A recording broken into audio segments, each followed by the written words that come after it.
what's up everyone? Scott Todnam here from the Health Classroom. This school year I'm doing a series on children's picture books that I repurposed for use in 8th grade health class.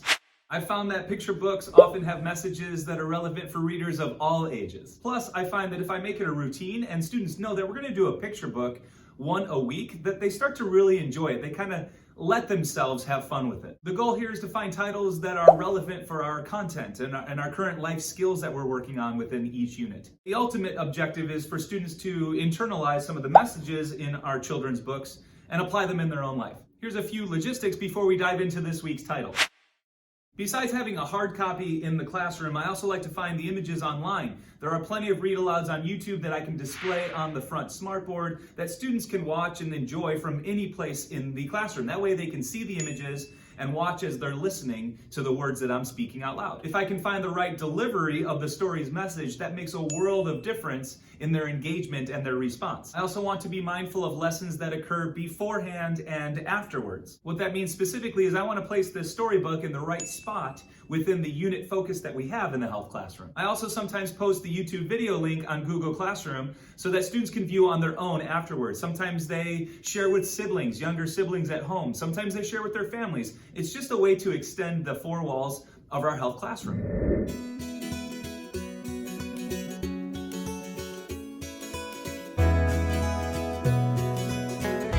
That leads us to this week's selection, which is After the Fall by Dan Santat, with a subtitle, How Humpty Dumpty Got Back Up Again. This is an award-winning book. I'm sure many viewers have already seen this one, and if not, I'm so glad that I can bring this to your attention because it's one of my favorites. This one is perfect for use within our discussions on mental health and the life skill known as self-management. Topics like resiliency and perseverance. If you ever talk about grit, that type of thing, this title is perfect for you. This is nice for us to connect with what to do after failures. You know, do we let mistakes define us? There's also a tinge of self-acceptance in here, and then a big picture view on life perspective. I won't read the whole story for copyright reasons, but let's highlight a few pages before looking at the reflection that I might offer for the older students afterwards.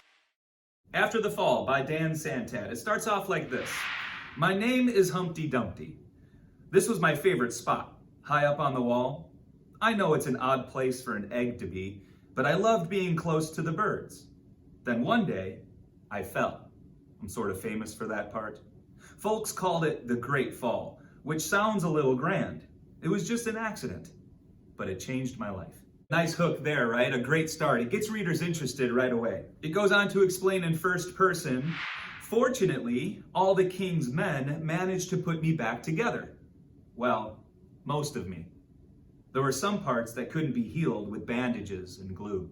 From there, the story goes on to explain some things that Humpty Dumpty experienced after his great fall. The older students, the 8th graders, can see that it might not be a depression that has set in, but has certainly affected his mental health. Humpty Dumpty, the narrator, explains some of the things in life he stopped doing because of his failure, because of his fall. From there, the story kind of takes a positive turn. See, Humpty Dumpty has an idea. If he's not going to be up on top of the wall where he likes being close to the birds, since he's so afraid of falling again, what if he created a paper airplane? The next best thing. This started to bring back some joy in his life. He found interest in things again. But as Humpty Dumpty explains, unfortunately, accidents happen. They always do. The reader is on this journey now as Humpty Dumpty decides he's going to climb that wall again. He talks through some of his emotions that are involved with this. He talks through being nervous and being terrified, in fact. He talks about wanting to give up completely, wanting to walk away again. But then we're led to this page where he says, I thought about all the time I'd spent working on my plane and all the other things I'd missed. I decided I was going to climb that wall. Now, I won't give away the end of the story because it truly is worth experiencing yourself. But I can tell you that there's a twist at the end that's worth checking out, and a lot of students enjoy it as well.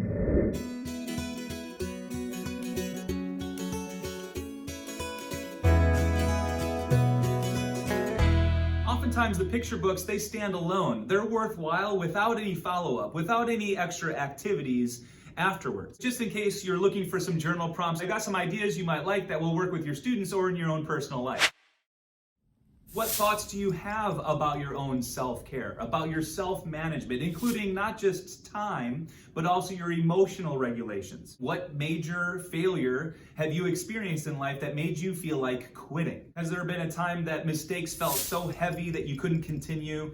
Simple items like that can really truly prompt deeper thinking. We can also talk about obstacles in life, valid excuses that might get in the way of self-care. So as a prompt, what obstacles do you have impacting your ability to practice self-care? And how might you overcome at least one of those obstacles in life? Maybe we want this title to help lead us into mindset or habits and healthy routines. After all, self-management is also about pointing out the positives that are already occurring in our lives. Sometimes it's not about changing anything, sometimes it's about sustaining the current habits that we already have. Perhaps we want to dive deeper into self-care. Could we examine morning routines? Are there things that are going on that make the mornings feel rushed, specifically on school days? And how about the evenings? Are there any habits at night that we could get rid of? Things that might not be benefiting us each and every school night. That might prompt a positive discussion on how to cue habits and how to reward ourselves for those good routines that we have as well. And finally, I'll add this journal prompt in. It's all about gratitude. We know that saying thank you to ourselves can have a positive impact on our mental health. What's one thing that you've done recently that brought you happiness? And if that feels too corny or cheesy, then what's one thing that you're looking forward to that will bring you happiness or content? All in all, After the Fall is a great title to help with mental health concepts and a life skill known as self-management. If I missed any concepts from this book, please let us know. How can we supplement our own teaching with children's picture books such as this one? And of course, if you use other book titles, please let us know, no matter what grade level or content area. All right, there's After the Fall by Dan Santat. What I'll make sure that I do is put a link in the YouTube description in case you want to order this for your own use. Check that out right after watching. Stay tuned. I plan to do some more of these this school year. Just some children's picture books that I repurpose in the 8th grade health classroom. Things I think others might benefit from because I certainly did. All right, until next time, thanks for watching.